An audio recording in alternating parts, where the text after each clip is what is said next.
Paris 10 PDC est depuis 2006 un établissement pionnier de l'éco-conduite et des véhicules innovants. Éclairage historique avec Jérémy Kopek, responsable du projet sur sa plateforme. Alors sur Paris 10, les véhicules électriques c'est pas nouveau puisqu'on a commencé les premiers tests des véhicules électriques avec l'Eclat Nova en 2006. On a reçu les 4 Fiat Doblo qui ont été aussi en test sur Paris 10. On a aussi la chance d'avoir un chariot électrique type Trollem, qui est mis là sur une tournée aménagée. On a le quad électrique qui est arrivé depuis janvier 2010. Aujourd'hui, les véhicules électriques sillonnent quotidiennement l'arrondissement. Jérémy a accepté de nous accueillir dans le véhicule le plus en vue de Paris 10, le quad.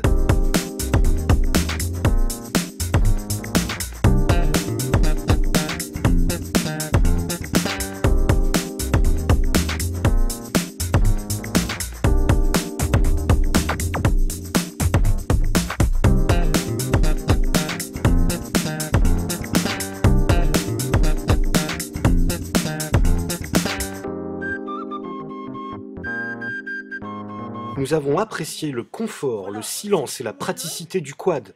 Mais écoutez le témoignage de Patricia Ducrot, utilisatrice d'un véhicule électrique sur sa tournée. Les voitures électriques forcent peut-être à conduire, à avoir une conduite très souple, très douce, très moelleuse, puisque les démarrages se font... Enfin, moi, c'est comme ça que je la conduis et on est vraiment...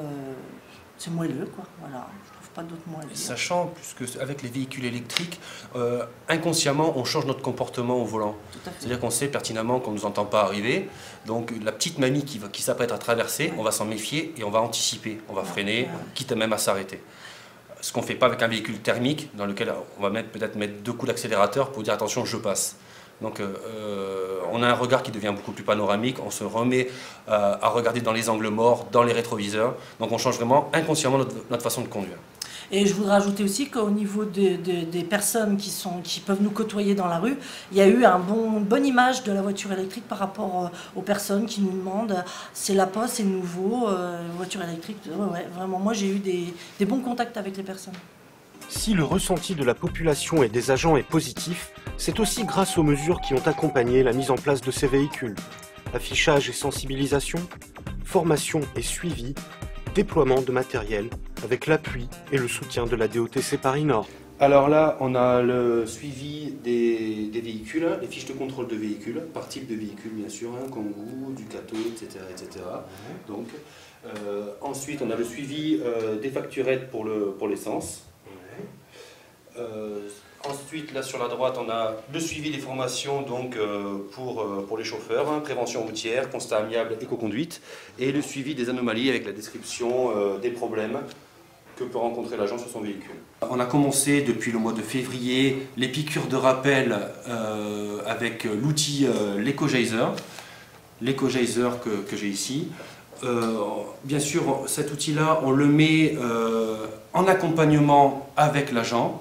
On a une grille d'éco-conduite à remplir en direct avec lui et on lui explique bien que de toute façon c'est vraiment pour analyser la méthode de conduite qu'il a et c'est fait en accompagnement parce qu'on a besoin d'avoir aussi les conditions de circulation dans lesquelles il a été. Ces véhicules électriques semblent recueillir l'adhésion de tous et ne présenter que des avantages.